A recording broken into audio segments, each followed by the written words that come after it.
ಶ್ರೀಗುರುಭ್ಯೋ ನಮಃ. ಹರಿ ಓಂ.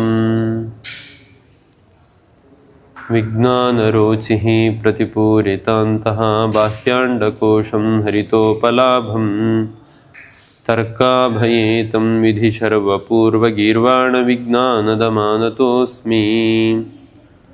ಆಪದಾಂ ಅಪಹರ್ತಾರಂ ದಾತಾರಂ ಸರ್ವಸಂಪದಾಂ ಲೋಕಾಭಿರಾಮಂ ಶ್ರೀರಾಮಂ ಭೂಯೋ ಭೂಯೋ ನಮಾಮ್ಯಹಂ. ಲಸತು ಶ್ರೀಮದಾನಂದತೀರ್ಥೇಂದುರ್ನೋ ಹೃದಂಬರೆ ಯದ್ವಚಶ್ಚಂದ್ರಿಕಾ ಸ್ವಾಂತಸಂತಾಪಂ ವಿನಿಕೃಂತತಿ. ಪೃಥ್ವೀಮಂಡಲಮಧ್ಯಸ್ಥಾಃ ಪೂರ್ಣಬೋಧಮತಾನುಗಾಃ ವೈಷ್ಣವಾಃ ವಿಷ್ಣುಹೃದಯಾಃ ತಾನ್ ನಮಸ್ಸೇ ಗುರೂನ್ ಮಮ.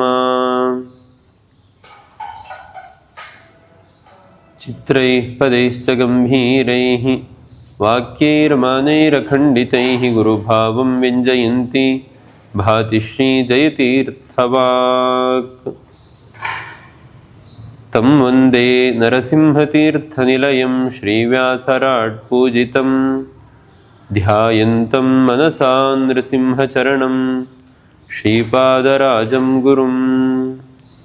ಅರ್ಥಿಕಲ್ಪಿತಕಲ್ಪೋಯಂ ಪ್ರತ್ಯರ್ಥಿಗಜಕೇಸರಿ ವ್ಯಾಸತೀರ್ಥಗುರುರ್ಭೂಯಾದಸ್ಮದಿಷ್ಟಾರ್ಥಸಿದ್ಧಯೇ. ತಪೋ ವಿದ್ಯಾ ವಿರಕ್ತ್ಯಾದಿ ಸದ್ಗುಣೌಘಾಕರಾನಹಂ ವಾದಿರಾಜಗುರೂನ್ ವಂದೇ ಹಯಗ್ರೀವಪದಾಶ್ರಯಾನ್. ಪೂಜ್ಯಾಯ ರಾಘವೇಂದ್ರಾಯ ಸತ್ಯಧರ್ಮರತಾಯ ಚ ಭಜತಾಂ ಕಲ್ಪವೃಕ್ಷಾಯ ನಮತಾಂ ಕಾಮಧೇನವೇ. ಅನವದ್ಯಾತ್ಮಚಾರಿತ್ರ್ಯಂ ವಾದಿಖದ್ಯೋತಭಾಸ್ಕರಂ ವಿದ್ಯಾಮಾನ್ಯಗುರೂನ್ ವಂದೇ ವಿದ್ಯಾವಿದ್ಯೋತಭಾಸ್ವರಂ. ತಪಸ್ವಾಧ್ಯಾಯ ಶುಶ್ರೂಷಾ ಕೃಷ್ಣಪೂಜಾರತಂ ಮುನಿಂ ವಿಶ್ವೇಶಂ ಇಷ್ಟದಂ ವಂದೇ ಪರಿವ್ರಾಟ್ ಚಕ್ರವರ್ತಿನಂ. ಶ್ರೀಗುರುಭ್ಯೋ ನಮಃ. ಹರಿ ಓಂ.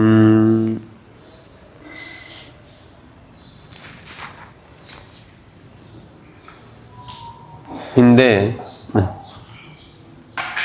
ನಾಸತಃ ವಿದ್ಯತೆ ಭಾವಃ ನಾಭಾವೋ ವಿದ್ಯತೆ ಸತಃ ಉಭಯೋರಪಿ ದೃಷ್ಟೋಂತಸ್ತು ಅನಯೋಃ ತತ್ವದರ್ಶಿಭಿಃ ಅಂತ ಕೃಷ್ಣ ಅರ್ಜುನನಿಗೆ ಉಪದೇಶವನ್ನು ಮಾಡಬೇಕಾದ್ರೆ ನ ಅಸತಃ ವಿದ್ಯತೆ ಭಾವಃ.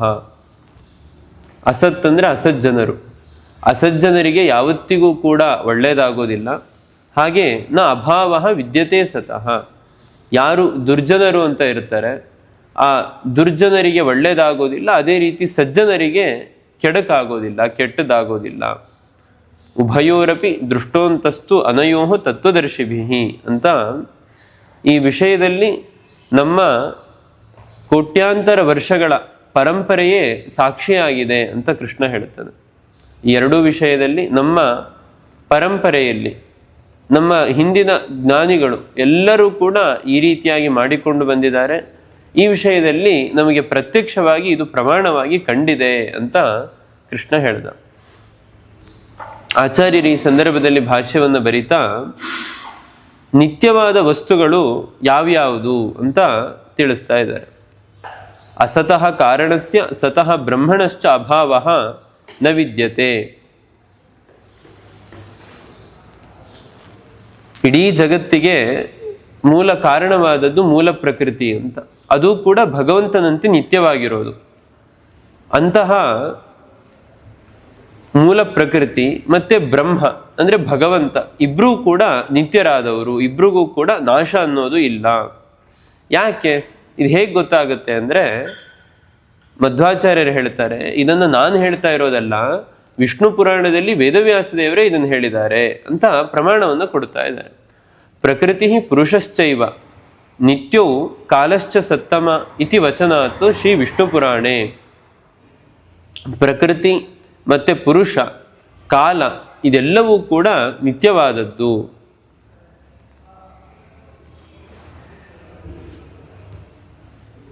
ಮುಂದೆ ಆಚಾರ್ಯರು ಇದೇ ಸಂದರ್ಭದಲ್ಲಿ ತಾತ್ಪರ್ಯದಲ್ಲಿ ಅನೇಕ ಅಪರೂಪದ ಸಂಗತಿಗಳನ್ನ ತಿಳಿಸ್ತಾರೆ. ಸದ್ಭಾವವಾಚಿನ ಶಬ್ದಾಃ ಸರ್ವೇ ತೇ ಸುಖವಾಚಕಾಃ ಅಭಾವವಾಚಿನಃ ಶಬ್ದಾಃ ಸರ್ವೇ ತೇ ದುಃಖವಾಚಕಾಃ ಇತಿ ಶಬ್ದನಿರ್ಣಯೇ. ನ ಚ ಯುದ್ಧಾತ್ ಪರಲೋಕ ದುಃಖಮಿತಿ ಶೋಕಃ ಅಸತ್ಕರ್ಮಣಃ ಸಕಾಶಾತ್ ಭಾವಃ ನಾಸ್ತಿ ಸತ್ಕರ್ಮಣಃ ಸಕಾಶಾತ್ ಅಭಾವಃ ನಾಸ್ತಿ ಇತಿ ನಿಯತತ್ವಾತ್. ಆಚಾರ್ಯರು ತಾತ್ಪರ್ಯದಲ್ಲಿ ಬರೀತಾರೆ, ಯುದ್ಧದಲ್ಲಿ ಎದುರಿಗೆ ಭೀಷ್ಮ ದ್ರೋಣಾದಿಗಳೆಲ್ಲ ಇದ್ದಾರೆ. ಅವರನ್ನ ಕೊಂದು ನಾನು ಮುಂದೆ ನರಕವನ್ನು ಹೊಂದಬೇಕಾಗುತ್ತಲ್ಲ ಅಂತ ಅರ್ಜುನ ಯೋಚನೆ ಮಾಡ್ತಾ ಇರಬೇಕಾದ್ರೆ ಆಚಾರ್ಯರು ಕೃಷ್ಣನ ಮಾತಿಗೆ ವ್ಯಾಖ್ಯಾನವನ್ನು ಮಾಡ್ತಾ ಹೇಳ್ತಾ ಇದ್ದಾರೆ, ಯುದ್ಧವನ್ನು ಮಾಡೋದ್ರಿಂದ ಯಾವುದೇ ರೀತಿಯಾಗಿ ಪರಲೋಕದಲ್ಲಿ ದುಃಖವನ್ನು ಅನುಭವಿಸ್ಲಿಕ್ಕಾಗೋದಿಲ್ಲ.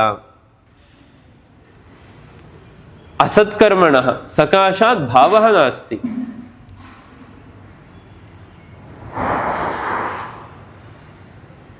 ಇಲ್ಲಿ ಭಾವ ಅಭಾವ ಅಂತ ಎರಡು ಶಬ್ದಗಳು ಬರ್ತಾ ಇದೆ ಅಲ್ವಾ. ನಾ ಸತಃ ವಿದ್ಯತೆ ಭಾವಃ ನ ಅಭಾವಃ ವಿದ್ಯತೆ ಸತಃ ಅಂತ ಕೃಷ್ಣ ಭಾವ ಅಭಾವ ಅನ್ನುವ ಎರಡು ಶಬ್ದಗಳನ್ನು ಬಳಸ್ತಾ ಇದ್ದಾನೆ. ಆ ಎರಡು ಶಬ್ದಗಳ ಔಚಿತ್ಯ ಏನು ಅನ್ನುವುದನ್ನ ಆಚಾರ್ಯರು ತಿಳಿಸ್ತಾ ಇದ್ದಾರೆ. ಒಂದು ನಾವು ಹಿಂದೆ ನೋಡಿದಂತೆ ಅಸತ್ಕರ್ಮಣಃ ಸಕಾಶಾತ್ ಭಾವಃ ನಾಸ್ತಿ, ಅಂದ್ರೆ ಅಸತ್ಕರ್ಮದಿಂದ ಮಾಡಬಾರದ ಕೆಲಸದಿಂದ ಭಾವ ಇಲ್ಲ. ಭಾವ ಇಲ್ಲ ಅಂದ್ರೆ ಏನು, ಅದರಿಂದ ಒಳ್ಳೇದಾಗೋದಿಲ್ಲ.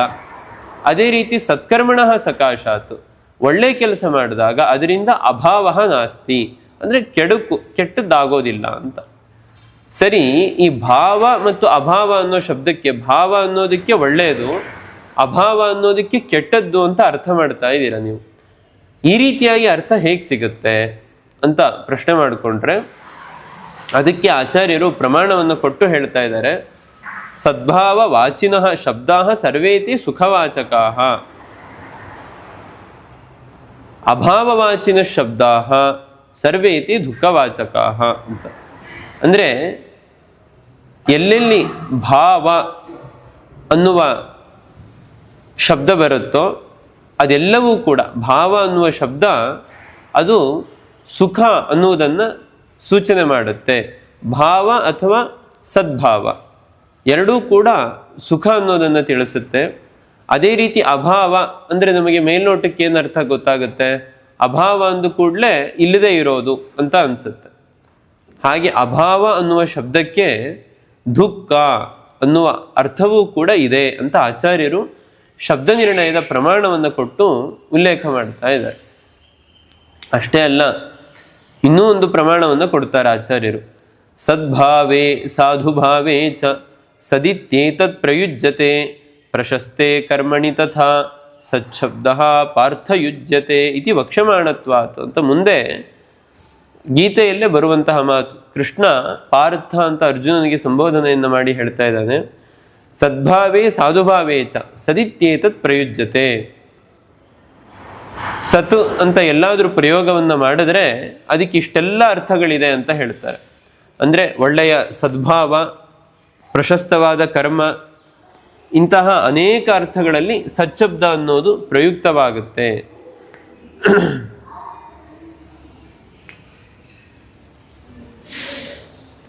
ಉಭಯೋ ನಾಸತಃ ವಿದ್ಯತೆ ಭಾವ ನಾಭಾವೋ ವಿದ್ಯತೆ ಸತಃ ಉಭಯೋರಪಿ ದೃಷ್ಟಃ ಅಂತಃ ತು ಅನಯೋ ತತ್ವದರ್ಶಿಭಿ ಅಂತ ಹೇಳಿದ್ರು. ಅಂತಃ ಅಂತ ಅಂದ್ರೆ ಏನು ಅನ್ನುವುದಕ್ಕೆ ಆಚಾರ್ಯರು ಅರ್ಥವನ್ನು ನೀಡ್ತಾ ಇದ್ದಾರೆ. ಅಂತ ಅಂದ್ರೆ ನಿರ್ಣಯ ಅಂತ. ನಮಗೆ ಮೇಲ್ನೋಟಕ್ಕೆ ಅಂತ ಅನ್ನೋ ಶಬ್ದಕ್ಕೆ ಏನರ್ಥ ಬರುತ್ತೆ, ಅಂತ ಅಂದ್ರೆ ಕೊನೆ ಅಂತ ಅನ್ನಿಸ್ಬಿಡುತ್ತೆ. ಸಂಸ್ಕೃತದಲ್ಲೂ ಕೂಡ ಅಂತ ಅನ್ನುವ ಶಬ್ದಕ್ಕೆ ಕೊನೆ ಅಂತ ಅರ್ಥ. 2ನೇ ಅಧ್ಯಾಯ ಅಲ್ಲ 16ನೇ ಶ್ಲೋಕ, 2ನೇ ಅಧ್ಯಾಯ 16ನೇ ಶ್ಲೋಕ.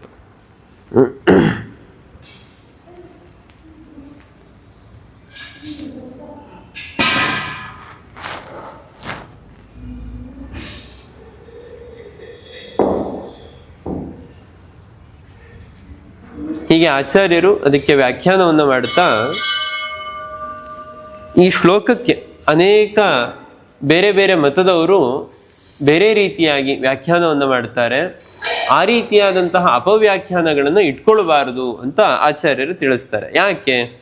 ಅದಕ್ಕೆ ಆಚಾರ್ಯರು ಬರೀತಾರೆ, ನಚ ವಿದ್ಯಮಾನ ಅವಿದ್ಯಮಾನಯೋ ಉತ್ಪತ್ತಿ ನಾಶ ನಿಷೇಧಕ ಅಯಂ ಶ್ಲೋಕ. ಭಾಸ್ಕರರು ಏನು ಹೇಳಿಬಿಡ್ತಾರೆ, ನಾ ಸತೋ ವಿದ್ಯತೆ ಭಾವ ನಾ ಭಾವೋ ವಿದ್ಯತೆ ಸತಃ ಅಂತ. ಅಂದರೆ ಇರುವಂತಹ ವಸ್ತು, ಇಲ್ಲದೇ ಇರುವಂತಹ ವಸ್ತು ಎರಡಕ್ಕೂ ಕೂಡ ಉತ್ಪತ್ತಿ ನಾಶ ಎರಡೂ ಕೂಡ ಇಲ್ಲ ಅಂತ ತುಂಬ ವಿಪರೀತವಾಗಿ ಅರ್ಥವನ್ನು ಮಾಡುತ್ತಾರೆ. ಈ ರೀತಿಯಾಗಿ ಅರ್ಥವನ್ನು ಇಟ್ಕೊಳ್ಬಾರದು ಅಂತ ಹೇಳ್ತಾರೆ. ಯಾಕೆ ನೋಡಿ, ಅವ್ರು ಹೇಳ್ತಾ ಇರೋದು ವಿದ್ಯಮಾನ ಅವಿದ್ಯಮಾನಯೋ ಉತ್ಪತ್ತಿ ನಾಶ ನಿಷೇಧಕ ಅಯಂ ಶ್ಲೋಕ ಅಂತ. ಉತ್ಪತ್ತಿಯೂ ಇಲ್ಲ, ನಾಶವೂ ಇಲ್ಲ ಅಂತ. ಇದು ಹೇಗೆ ಸಾಧ್ಯ? ಆಚಾರ್ಯ ಹೇಳ್ತಾರೆ, ಪ್ರತ್ಯಕ್ಷ ವಿರೋಧಾತ್. ಎಲ್ಲ ವಸ್ತುಗಳು ಕೂಡ ಹುಟ್ಟುತ್ತಾ ಇರೋದು, ಸಾಯ್ತಾ ಇರೋದು ಕಣ್ಣಿಗೆ ಕಾಣ್ತಾ ಇದೆ. ಹಾಗಾಗಿ ಉತ್ಪತ್ತಿ ನಾಶ ಎರಡೂ ಕೂಡ ಇಲ್ಲ ಅಂತ ಹೇಳಲಿಕ್ಕೆ ಬರೋದಿಲ್ಲ ಅಂತ ಆಚಾರ್ಯ ಹೇಳ್ತಾ ಇದ್ದಾರೆ. ನಚ ವಿಪರ್ಯೇ ಕಿಂಚಿನ್ಮಾನಂ, ಅದಕ್ಕೆ ಅನೇಕ ಬ್ರಹ್ಮತರ್ಕದ ಪ್ರಮಾಣಗಳನ್ನು ನೀಡ್ತಾ ಇದ್ದಾರೆ.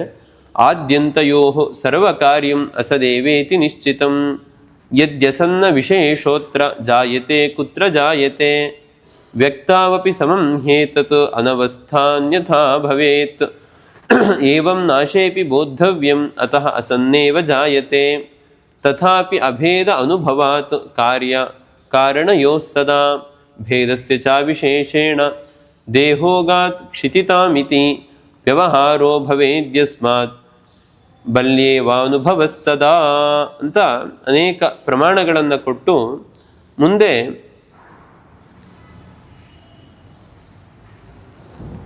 ಮುಂದಿನ ಪದ್ಯ ಅವಿನಾಶಿತು ತದ್ವಿಧಿ ಏನ ಸರ್ವಮಿದಂ ತತಂ ವಿನಾಶಂ ಅವ್ಯಯಸ್ಯಾಸ್ಯ ನ ಕಶ್ಚಿತ್ ಕರ್ತುಮರ್ಹತಿ. 17ನೇ ಪದ್ಯ. ಅವಿನಾಶಿತು ತದ್ವಿಧಿ ಏನ ಸರ್ವಮಿದಂ ತತಂ ವಿನಾಶಂ ಅವ್ಯಯಸ್ಯ ಅಸ್ಯ ನ ಕಶ್ಚಿತ್ ಕರ್ತುಮರ್ಹತಿ. ಕೃಷ್ಣ ಹೇಳ್ತಾನೆ, ಕೆಲವು ಪದಾರ್ಥಗಳಿಗೆ ನಾಶವೇ ಇಲ್ಲ ಅಂತ. ಯಾವುದು ಅದು ಅಂತ ಅಂದರೆ, ಒಂದು ಜೀವ, ಪರಮಾತ್ಮ, ಕಾಲ, ಆಕಾಶ, ಪ್ರಕೃತಿ, ಈ 5 ಕೂಡ ನಿತ್ಯವಾದ ವಸ್ತುಗಳು. ಇವುಗಳಿಗೆ ನಾಶ ಅನ್ನೋದು ಇಲ್ಲ. ಅವಿನಾಶಿತು ತದ್ವಿಧಿ ಏನ ಸರ್ವಮಿದಂ ತತಂ, ಇದಕ್ಕೆ ನಾಶ ಅನ್ನೋದು ಇಲ್ಲ, ಅದು ಅವಿನಾಶಿ ಅಂತ ತಿಳ್ಕೋ. ಅದು ಎಲ್ಲ ಕಡೆಯೂ ಕೂಡ ಇವುಗಳು ವ್ಯಾಪಿಸಿಕೊಂಡಿದೆ. ಎಲ್ಲವೂ ವ್ಯಾಪಿಸಿಕೊಂಡಿಲ್ಲ. ಜೀವನಿಗಾಗಬೇಕಾದ್ರೆ ವ್ಯಾಪ್ತಿ ಅನ್ನೋದಿಲ್ಲ. ಇಲ್ಲಿ ಪ್ರಶ್ನೆ ಬರುತ್ತೆ ನಮಗೆ, ಎಲ್ಲವೂ ನಿತ್ಯ ಅಂತ ಆದರೆ ಜೀವನೂ ನಿತ್ಯ, ಪರಮಾತ್ಮನೂ ನಿತ್ಯ. ಹಾಗಾದರೆ ಜೀವನಿಗೂ ಪರಮಾತ್ಮನಿಗೂ ಏನು ವ್ಯತ್ಯಾಸ ಬಂತು? ಇಬ್ಬರೂ ನಿತ್ಯನೇ. ಹಾಗಾದರೆ ಅವನು ದೊಡ್ಡವನು, ಇವನು ಸಣ್ಣವನು ಅಂತ ಯಾಕೆ ಹೇಳಬೇಕು ಅಂತ ಅಂದರೆ, ಅದಕ್ಕೆ ಆಚಾರ್ಯರು ಮುಂದೆ ಉತ್ತರ ಕೊಡ್ತಾರೆ, ನಿತ್ಯ ಆದ ಕೂಡಲೇ ಸಮಾನ ಆಗಬೇಕು ಅಂತ ಇಲ್ಲ ಅಂತ. ಜೀವನೂ ನಿತ್ಯ, ಭಗವಂತನೂ ನಿತ್ಯ. ಆದರೆ ಜೀವ ಅಸ್ವತಂತ್ರನಾಗಿ ನಿತ್ಯನಾಗಿದ್ದಾನೆ, ಭಗವಂತ ಸ್ವತಂತ್ರನಾಗಿ ನಿತ್ಯ ಆಗಿದ್ದಾನೆ. ಇನ್ನೊಂದು ನಾವು ಈ ಶ್ಲೋಕದಲ್ಲಿ ಇನ್ನೊಂದು ಪ್ರಧಾನವಾದ ಅಂಶ, ವಿನಾಶಂ ಅವ್ಯಯಸ್ಯ ಅಸ್ಯ ನ ಕಶ್ಚಿತ್ ಕರ್ತುಮರ್ಹತಿ. ಅವ್ಯಯಸ್ಯ ಅಸ್ಯ, ಅವ್ಯಯ ಅಂದರೆ ನಾಶ ಇಲ್ಲದೆ ಇರುವಂತಹ ಇವುಗಳಿಗೆ ವಿನಾಶ ಅನ್ನೋದು ಇಲ್ಲವೇ ಇಲ್ಲ. ಅಂದರೆ ಅದನ್ನು ಆಚಾರ್ಯರು ಬಿಡಿಸ್ತಾರೆ, ಯದ್ ದೇಶತಃ ಅನಂತಂ ತನ್ ನಿತ್ಯಮೇವ ವೇದಾದ್ ಅನ್ಯದಪಿ ಇತ್ಯಾಹ ಅವಿನಾಶಿ ಇತಿ. ವೇದ ನಿತ್ಯ ನಮಗೆ ಗೊತ್ತಿದೆ. ಯಾವುದು ದೇಶತಃ ಅನಂತವಾಗಿದೆಯೋ ಅದು ನಿತ್ಯವೇ. ವೇದ ಹೇಗೆ ದೇಶತಃ ಅನಂತ ಆಗಿದೆ ಅಂದರೆ, ವೇದಗಳಲ್ಲಿರುವ ವರ್ಣ ಏನಿದೆ, ಆ ವರ್ಣ ಅನ್ನೋದು ಎಲ್ಲ ಕಡೆಯೂ ಕೂಡ ವ್ಯಾಪ್ತವಾದದ್ದು. ಹಾಗಾಗಿ ನಾಪಿ ಶಾಪಾದಿನ ನಾಶಃ ಇತ್ಯಾಹ ವಿನಾಶಮಿತಿ. ಇಲ್ಲಿ ಕೃಷ್ಣ ಹೇಳ್ದ, ವಿನಾಶಂ ಅವ್ಯಯಸ್ಯ ಅಸ್ಯ ನ ಕಶ್ಚಿತ್ ಕರ್ತುಮರ್ಹತಿ ಅಂತ. ಅಂದರೆ ನಾಶವೇ ಇಲ್ಲದೆ ಇರುವ ಈ ಕಾಲ ಆಕಾಶಾದಿಗಳಿಗೆ, ವೇದಾದಿಗಳಿಗೆ ಯಾರಾದರೂ ಶಾಪವನ್ನು ಕೊಟ್ಟು ಋಷಿಮುನಿಗಳು ಇವುಗಳು ನಾಶ ಆಗಿಬಿಟ್ರೆ ಒಂದು ವೇಳೆ ಅನ್ನೋ ಪ್ರಶ್ನೆ ಬಂದರೆ ಯಾರು ಶಾಪ ಕೊಟ್ಟರು ಏನಾದರೂ ಕೂಡ ಇವುಗಳಿಗೆ ನಾಶ ಇಲ್ಲ. ನ ಕಶ್ಚಿತ್ ಕರ್ತುಮರ್ಹತಿ, ಕಶ್ಚಿತ್ ಅಂದರೆ ಯಾರಿಂದಲೂ ಕೂಡ ಇವುಗಳ ನಾಶವನ್ನು ಮಾಡ್ಲಿಕ್ಕೆ ಆಗೋದಿಲ್ಲ ಅಂತ ಕೃಷ್ಣ ಹೇಳ್ತಾ ಇದ್ದಾನೆ. ಏನು ನಾಶ ಅಂದರೆ ಏನು? ಈಗ ನಾವು ಅನೇಕ ವಿಧಗಳಲ್ಲಿ ನಾಶವನ್ನು ಹೇಳಲಿಕ್ಕೆ ಬರುತ್ತೆ ಅಂತ ಆಚಾರ್ಯರು ತಮ್ಮ ಗೀತಾ ತಾತ್ಪರ್ಯದಲ್ಲಿ ತಿಳಿಸ್ತಾರೆ. ಯದ್ಯಪಿ ನಿತ್ಯತ್ವಂ ಜೀವಸ್ಯಾಪಿ ಅಸ್ತಿ ತಥಾಪಿ ಸರ್ವಪ್ರಕಾರೇಣ ಅವಿನಾಶಿತ್ವಂ ವಿಷ್ಣುರೇವೇತಿ ತು ಶಬ್ದ. ಅಲ್ಲಿ ನೋಡಿ, ಕೃಷ್ಣ ಗೀತೆಯಲ್ಲಿ ಅವಿನಾಶಿತು ತದ್ವಿಧಿ ಅಂತ ಹೇಳಿದಾನೆ ಅಲ್ವಾ. ಅವಿನಾಶಿತು ತದ್ವಿಧಿ, ತು ಅನ್ನೋ ಶಬ್ದಕ್ಕೇನು ಅಭಿಪ್ರಾಯ ಅನ್ನೋದನ್ನ ಆಚಾರ್ಯರು ಬಿಡಿಸ್ತಾ ಇದ್ದಾರೆ. ಯದ್ಯಪಿ ನಿತ್ಯತ್ವಂ ಜೀವಸ್ಯಾಪಿ ಅಸ್ತಿ, ಜೀವನೂ ಕೂಡ ನಿತ್ಯ, ಆದರೆ ಸರ್ವಪ್ರಕಾರವಾಗಿ ನಿತ್ಯತ್ವ ಅನ್ನೋದು ಇರೋದು ವಿಷ್ಣುವಿಗೆ ಮಾತ್ರ. ಎಲ್ಲ ರೀತಿಯಿಂದಲೂ ಕೂಡ ಭಗವಂತ ನಿತ್ಯ ಆಗಿದ್ದಾನೆ, ಜೀವ ಯಾವುದೋ ಒಂದು ರೀತಿಯಿಂದ ಮಾತ್ರ ನಿತ್ಯನಾಗಿದ್ದಾನೆ ಅನ್ನೋದನ್ನು ಸೂಚನೆ ಮಾಡಲಿಕ್ಕೆ ತುಶಬ್ದ. ಏನದು? ಅನೇಕವಾದ ನಿತ್ಯತ್ವಗಳನ್ನು ಹೇಳ್ತಾ ಬರ್ತಾರೆ.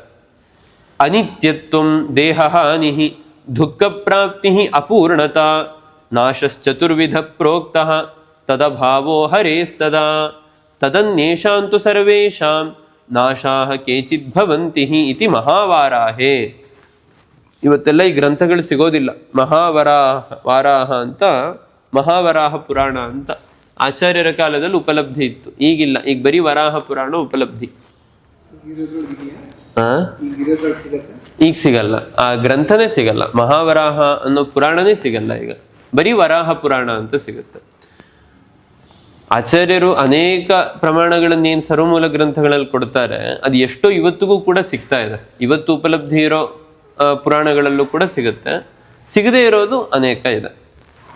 ಆಚಾರ್ಯರು ಇಲ್ಲಿ ಹೇಳ್ತಾರೆ ನೋಡಿ, ಜೀವನೂ ನಿತ್ಯ, ಭಗವಂತನೂ ನಿತ್ಯ. ಆದರೆ ಜೀವನಿಗೂ ಭಗವಂತನಿಗೂ ವ್ಯತ್ಯಾಸ ಇದೆ ಅಂತ ಹೇಳ್ತಾ ಇದ್ದೀರಾ. ಯಾವ ರೀತಿಯಾಗಿ ವ್ಯತ್ಯಾಸ ಅಂದ್ರೆ ಅದನ್ನು ಬಿಡಿಸ್ತಾ ಇದ್ದಾರೆ ವಿವರವಾಗಿ. ಅನಿತ್ಯತ್ವಂ ದೇಹ ಹಾನಿ.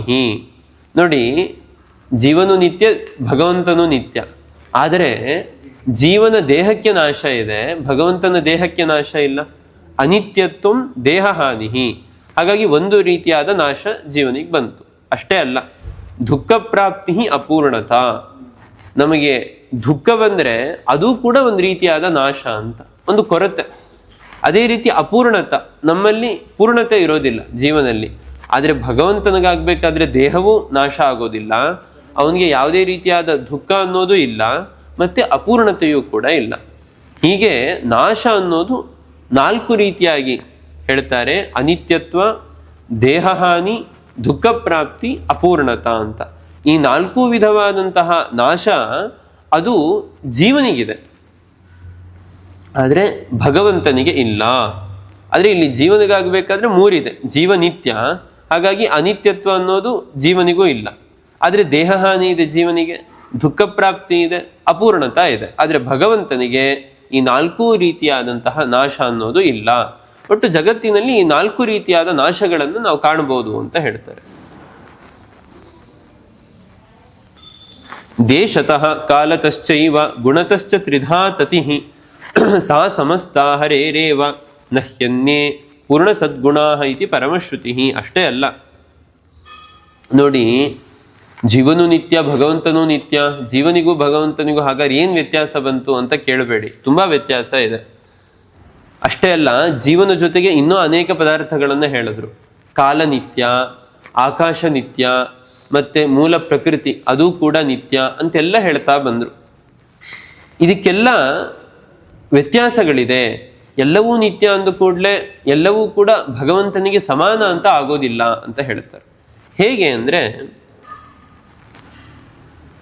ಈ ವ್ಯಾಪ್ತಿ ಬಗ್ಗೆ ಆಚಾರ್ಯರು ಹೇಳ್ತಾರೆ.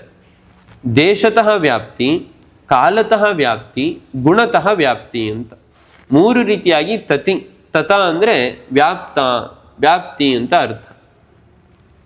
ದೇಶತಃ ಎಲ್ಲ ಕಡೆ ಭಗವಂತ ಇದ್ದಾನೆ, ಎಲ್ಲ ಕಾಲದಲ್ಲೂ ಇದ್ದಾನೆ, ಮತ್ತೆ ಎಲ್ಲ ಗುಣಗಳಿಂದಲೂ ಕೂಡ ಪೂರ್ಣನಾಗಿದ್ದಾನೆ. ನೋಡಿ, ಇದನ್ನ ಯಾವ್ದಕ್ಕೆ ಹೇಳಲಿಕ್ಕೆ ಬರುತ್ತೆ? ಜೀವನಿಗೆ ಹೇಳಲಿಕ್ಕೆ ಬರುತ್ತಾ? ಜೀವ ಎಲ್ಲೋ ಒಂದು ಪ್ರದೇಶದಲ್ಲಿ ಇರ್ತಾನೆ, ಅವನು ಎಲ್ಲ ಕಡೆ ಇಲ್ಲ. ಮತ್ತೆ ಯಾವುದೋ ಒಂದು ಕಾಲದಲ್ಲಿ ಅವನ ಅಭಿವ್ಯಕ್ತಿ ಆಗ್ತಾ ಇರುತ್ತೆ. ಎಷ್ಟೋ ಬಾರಿ ಜೀವನಿಗೆ ಅವನ ಕರ್ಮಕ್ಕನುಗುಣವಾಗಿ ದೇಹವೇ ಸಿಗದೆ ಜೀವ ವಾತಾವರಣದಲ್ಲಿ ಒದ್ದಾಡುವಂತೆ ಆಗ್ತಾ ಇರುತ್ತೆ. ಹಾಗಾಗಿ ಎಲ್ಲ ಕಾಲದಲ್ಲೂ ಕೂಡ ಜೀವನಿಗೆ ಅಭಿವ್ಯಕ್ತಿ ಅನ್ನೋದು ಆಗ್ತಾ ಇರೋದಿಲ್ಲ. ಹಾಗೆ ಗುಣಗಳಲ್ಲಂತೂ ಜೀವ ಅಲ್ಪ ಗುಣಗಳು ಮಾತ್ರ ಜೀವನಲ್ಲಿರುತ್ತೆ. ಭಗವಂತನಂತೆ ಎಲ್ಲ ಅನಂತ ಗುಣಗಳು ಜೀವನಲ್ಲಿಲ್ಲ.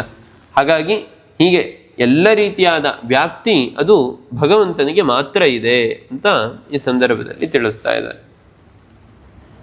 ಮುಂದೆ ಕೃಷ್ಣನ ಮಾತು, ಅಂತವಂತ ಇಮೇ ದೇಹಾಃ ನಿತ್ಯಸ್ಯೋಕ್ತ ಶರೀರಿಣಃ ಅನಾಶಿನಃ ಅಪ್ರಮೇಯಸ್ಯ ತಸ್ಮಾತ್ ಯುದ್ಧಸ್ವ ಭಾರತ. ಕೃಷ್ಣ ಹೇಳ್ತಾನೆ, ಅಂತವಂತ ಇಮೇ ದೇಹಾಃ ಅಂದ್ರೆ ಈ ಎಲ್ಲ ದೇಹವೂ ಕೂಡ ಅಂತವಂತಹ ಅಂದ್ರೆ ಇದಕ್ಕೊಂದು ಎಂಡ್ ಇದೆ, ಕೊನೆ ಇದೆ. ನಿತ್ಯಸ್ಯೋಕ್ತ ಶರೀರಿಣಃ, ಜೀವ ಮಾತ್ರ ನಿತ್ಯ. ಹಾಗಾಗಿ ಅನಾಶಿನಃ ಅಪ್ರಮೇಯಸ್ಯ, ಇದು ಈ ಶ್ಲೋಕ ಇಬ್ರಿಗೂ ಕೂಡ ಅನ್ವಯ ಮಾಡ್ಬೋದು. ಭಗವಂತನಿಗೂ ಅನ್ವಯ ಮಾಡ್ಬೋದು, ಜೀವರಿಗೂ ಅನ್ವಯ ಮಾಡ್ಬೋದು. ಹಾಗಾಗಿ ಈಗ ಪ್ರಕೃತದಲ್ಲಿ ಜೀವ ಅಂತ ಇಟ್ಕೊಂಡ್ರೆ ಜೀವನಿಗೆ ನಾಶ ಇಲ್ಲ. ಮತ್ತೆ ಅಪ್ರಮೇಯಸ್ಯ, ಎಷ್ಟೋ ಬಾರಿ ಏನಾಗುತ್ತೆ, ಭಗವಂತನನ್ನ ಹೇಗೆ ತಿಳಿಲಿಕ್ಕಾಗೋದಿಲ್ಲೋ ಹಾಗೆ ನಮ್ಮನ್ನು ನಾವು ಕೂಡ ತಿಳಿದಿಲ್ಲ. ನಾವು ಯಾರು, ಎಲ್ಲಿಂದ ಬಂದಿದ್ದೀವಿ, ಮುಂದೆ ಎಲ್ಲಿಗೆ ಹೋಗ್ತೀವಿ, ಹಿಂದೆ ಏನೇನು ಆಗಿದ್ವಿ, ಯಾವ್ಯಾವ ಜನ್ಮಗಳಲ್ಲಿ ಏನೇನು ಮಾಡಿದ್ವಿ, ಮೂಲತಃ ನಾನು ಯಾರು ಅದೇ ನಮಗೆ ಗೊತ್ತಿಲ್ಲ. ಹಾಗಾಗಿ ಕೃಷ್ಣ ಹೇಳ್ತಾನೆ, ತಸ್ಮಾತ್ ಯುದ್ಧಸ್ವ ಭಾರತ, ನಿನ್ನ ಕರ್ತವ್ಯವನ್ನು ನೀನು ಮಾಡು. ಮುಂದಿರುವ ನಿನ್ನ ಬಂಧುಗಳು ಭೀಷ್ಮ ದ್ರೋಣಾದಿಗಳು ಅವರೆಲ್ಲಿ ಅವರ ಮರಣ ಆಗಿಬಿಡುತ್ತೆ, ಅವರು ಎಲ್ಲಿ ಸರ್ವನಾಶ ಆಗಿಬಿಡ್ತಾರೆ ಅಂತ ಚಿಂತೆ ಮಾಡಬೇಡ. ಅವರ ದೇಹ ಮಾತ್ರ ನಾಶ ಆಗೋದು, ಆ ಜೀವ ಅನ್ನುವನು ನಿತ್ಯನಾಗಿದ್ದಾನೆ. ಈ ಯುದ್ಧವನ್ನ ನಿನ್ನ ಕರ್ತವ್ಯ ಅನ್ನುವ ಅನುಸಂಧಾನದಲ್ಲಿ, ದೇವರ ಪೂಜೆ ಅನ್ನುವ ಅನುಸಂಧಾನದಲ್ಲಿ ಮಾಡು ಅಂತ ಕೃಷ್ಣ ಹೇಳ್ತಾನೆ. ಭವತು ದೇಹಸ್ಯಾಪಿ ಕಸ್ಯಚಿತ್ ನಿತ್ಯತ್ವಮಿತಿ ನೇತ್ಯಾಹ ಅಂತವಂತ ಇತಿ. ಅದಕ್ಕೆ ಆಚಾರ್ಯರು ಭಾಷ್ಯದಲ್ಲಿ ಇದನ್ನ ವಿವರಿಸ್ತಾರೆ. ಭವತು ದೇಹಸ್ಯಾಪಿ ಕಸ್ಯಚಿತ್ ನಿತ್ಯತ್ವಂ ಇತಿ ನೇತ್ಯಾಹ. ಅಲ್ಲ, ದೇಹಕ್ಕೆ ನಾವು ನಿತ್ಯತ್ವ ಇದೆ ಅಂತ ಹೇಳೋಣ ಅಂದ್ರೆ ಇಲ್ಲ. ಕೃಷ್ಣ ಹೇಳ್ತಾನೆ, ಅಂತವಂತ ಪ್ರತ್ಯಕ್ಷವಾಗಿ ಕಾಣ್ತಾ ಇದೆ ಈ ದೇಹಕ್ಕೆ ನಾಶ ಅನ್ನೋದು ಇರೋದು. ಅಸ್ತು ತರ್ಹಿ ದರ್ಪಣನಾಶಾತ್ ಪ್ರತಿಬಿಂಬ ನಾಶವತ್ತು ಆತ್ಮನಾಶ ಇತ್ಯತಃ ನಿತ್ಯಸ್ಯೇತಿ. ಅಲ್ಲ, ಅದಕ್ಕೆ ಪ್ರಶ್ನೆ ಬರುತ್ತೆ ನೋಡಿ. ಸಾಮಾನ್ಯ ಬಿಂಬ ಪ್ರತಿಬಿಂಬ ಭಾವ ಅಂತ ಹೇಳ್ತೀವಿ. ಈ ದರ್ಪಣ ಅಂದ್ರೆ ಕನ್ನಡಿ ಒಡೆದು ಹೋದ್ರೆ ಪ್ರತಿಬಿಂಬವೂ ಕೂಡ ನಾಶ ಆಗ್ಬಿಡುತ್ತೆ ಅಲ್ವಾ? ಕನ್ನಡಿ ಇದ್ರೆ ತಾನೇ ಕನ್ನಡಿಲಿ ನಮ್ಮ ಪ್ರತಿಬಿಂಬವನ್ನು ನೋಡ್ಲಿಕ್ಕೆ ಆಗೋದು. ಹಾಗಾಗಿ ಕನ್ನಡಿ ನಾಶ ಆಗಿಬಿಟ್ರೆ ಪ್ರತಿಬಿಂಬವು ಹೇಗೆ ನಾಶ ಆಗಿಬಿಡುತ್ತೋ ಹಾಗೆ ದೇಹ ನಾಶ ಆದ ಕೂಡಲೇ ದೇಹದ ಒಳಗಡೆ ಇರುವ ಆತ್ಮನು, ಜೀವನು ಕೂಡ ನಾಶ ಆಗಿಬಿಡ್ತಾನೆ ಅಂತ ಆಕ್ಷೇಪವನ್ನು ಮಾಡಿದ್ರೆ ಅದಕ್ಕೆ ಕೃಷ್ಣ ಉತ್ತರವನ್ನು ಕೊಡ್ತಾ ಇದ್ದಾನೆ, ನಿತ್ಯಸ್ಯೇತಿ. ಜೀವ ಅವನು ಶರೀರ ನಾಶ ಆದರೂ ಕೂಡ ಒಳಗಡೆ ಇರುವಂತಹ ಜೀವ ನಾಶ ಆಗೋದಿಲ್ಲ. ಶರೀರಿಣ ಇತಿ ಈಶ್ವರ ವ್ಯಾವೃತ್ತಯೇ. ಶರೀರಿ ಅಂತ ಹೇಳಿದ್ರಿಂದ ಶರೀರದ ಒಳಗೆ ಇರುವವನು ಯಾರು ಅಂದ್ರೆ ಜೀವ ಮಾತ್ರ. ಶರೀರಿ ಅನ್ನುವ ಶಬ್ದದಿಂದ ಭಗವಂತನನ್ನ ಇಟ್ಕೊಳ್ಳಿಕ್ ಬರೋದಿಲ್ಲ. ಯಾಕೆ ಅಂದ್ರೆ ಜೀವರಿಗಾಗಬೇಕಾದ್ರೆ ಅವರಿಗೆ ಪ್ರತ್ಯೇಕವಾಗಿ ಒಂದು ದೇಹ ಅಂತ ಇರುತ್ತೆ, ಅವರು ಪ್ರತ್ಯೇಕವಾಗಿರ್ತಾರೆ. ಭಗವಂತನಿಗಾಗಬೇಕಾದ್ರೆ ಅಭೇದ, ಅವನ ದೇಹಕ್ಕೂ ಅವನಿಗೂ ಕೂಡ ಅಭೇದ. ಹಾಗಾಗಿ ಶರೀರಿಣಃ ಅಂತ ಹೇಳಿದ್ದು. ನಚ ನೈಮಿತ್ತಿಕ ನಾಶ ಇತ್ಯಾಹ ಅನಾಶಿನಃ ಇತಿ. ಅಲ್ಲ, ಯಾವುದಾದ್ರೂ ನಿಮಿತ್ತದಿಂದ ಏನೋ ಇದ್ದಕ್ಕಿದ್ದಂಗೆ ಆಕಸ್ಮಿಕವಾಗಿ ನಾಶ ಆಗಿಬಿಟ್ರೆ ಜೀವನಿಗೆ ಅಂತ ಅಂದ್ರೆ ಇಲ್ಲ, ಅನಾಶಿನಃ, ಅವನಿಗೆ ಯಾವುದೇ ನಿಮಿತ್ತದಿಂದಲೂ ಕೂಡ ನಾಶ ಆಗೋದಿಲ್ಲ. ಅದೇ ರೀತಿ ಭಗವಂತನಿಗೂ ಕೂಡ ಯಾವುದೇ ರೀತಿಯಾದ ನಾಶ ಇಲ್ಲ. ಕುತಃ ಅಪ್ರಮೇಯ ಈಶ್ವರ ಸ್ವರೂಪತ್ವಾತು. ಈ ಜೀವ ಅಪ್ರಮೇಯನಾದಂತಹ ಭಗವಂತನ ಸ್ವರೂಪನಾಗಿದ್ದಾನೆ ಅಂತ ಹೇಳ್ತಾರೆ ಆಚಾರ್ಯರು. ಸ್ವರೂಪ ಆಗಿದ್ದಾನೆ ಅಂದ್ರೆ ಅವನಂತೆ ಇದ್ದಾನೆ, ಆದ್ರೆ ಅವನಲ್ಲ. ಅವನಂತೆ ಇದ್ದಾನೆ ಅಂದರೆ ಏನು? ಭಗವಂತ ಹೇಗೆ ನಿತ್ಯನಾಗಿದ್ದಾನೋ ಅವನಿಗೆ ಹೇಗೆ ನಾಶ ಇಲ್ವೋ ಒಂದು ಹಂತದಲ್ಲಿ, ಅದೇ ರೀತಿ ಜೀವನಿಗೂ ಕೂಡ ನಾಶ ಇಲ್ಲ. ಮತ್ತೆ ಸಾತ್ವಿಕ ಜೀವರಾಗಬೇಕಾದ್ರೆ ಜ್ಞಾನಾನಂದಮಯರಾಗಿರ್ತಾರೆ. ಭಗವಂತನ ಸ್ವರೂಪವೂ ಕೂಡ ಜ್ಞಾನಾನಂದಮಯ, ಅದೇ ರೀತಿ ಸಾತ್ವಿಕ ಜೀವರ ಸ್ವರೂಪವೂ ಕೂಡ ಜ್ಞಾನಾನಂದಮಯ. ಆದರೆ ಭಗವಂತನ ಜ್ಞಾನ ಆನಂದಗಳು ಅನಂತವಾದದ್ದು, ಈ ಜೀವರದ್ದಾಗಬೇಕಾದ್ರೆ ಅವರವರ ಯೋಗ್ಯತೆಗೆ ತಕ್ಕಂತೆ ಇರುತ್ತೆ. ಇನ್ನು ರಾಜಸರ್ಗ ಆಗಬೇಕಾದ್ರೆ ಅದು ಸುಖ ದುಃಖಗಳು ಮಿಶ್ರ ಸ್ವರೂಪ ಆಗಿರುತ್ತೆ. ತಾಮಸರ್ಗ ಆಗಬೇಕಾದ್ರೆ ತಾಮಸರ ಜೀವ ಸ್ವರೂಪ ಅದು ಅಜ್ಞಾನ ದುಃಖಮಯವಾಗಿರುತ್ತೆ ಅಂತ. ನಹಿ ಉಪಾಧಿ ಬಿಂಬ ಸನ್ನಿಧ್ಯ ನಾಶೆ ಪ್ರತಿಬಿಂಬ ನಾಶ ಸತಿ ಚ ಪ್ರದರ್ಶಕೆ ಸ್ವಯಮೇವ ಅತ್ರ ಪ್ರದರ್ಶಕ ಚಿತ್ವಾತ್ ನಿತ್ಯಶ್ಚ ಉಪಾಧಿ ಕಶ್ಚಿದಸ್ತಿ. ಹೀಗೆ ಮುಂದೆ ಹಾಗಾಗಿ ಹಿಂದೆ ನಾವೇನು ಆಕ್ಷೇಪವನ್ನು ಮಾಡಿದ್ವಿ ಆ ರೀತಿಯಾಗಿ ಇಲ್ಲಿ ಇಟ್ಕೊಳ್ಳಿಕ್ಕಾಗೋದಿಲ್ಲ. ಪ್ರತಿಬಿಂಬ ನಾಶ ಆದ ಕೂಡಲೇ ಯಾವುದು ದರ್ಪಣ ನಾಶ ಆದ ಕೂಡಲೇ ಅದರಲ್ಲಿರುವಂತಹ ಪ್ರತಿಬಿಂಬವೂ ಕೂಡ ನಾಶ ಆಗಲಿ ಅಂತ ಹೇಳಲಿಕ್ಕೆ ಆಗೋದಿಲ್ಲ ಅಂತ ಹೇಳ್ತಾ ಇದ್ದಾರೆ.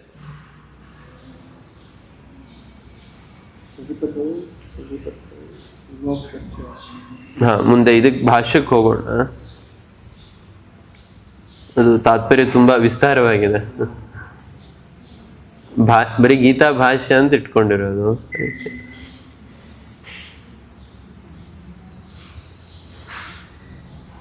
ಗೀತಾ ಭಾಷ್ಯಕ್ಕಿಂತ ಗೀತಾ ತಾತ್ಪರ್ಯ ತುಂಬಾ ವಿಸ್ತಾರವಾಗಿದೆ.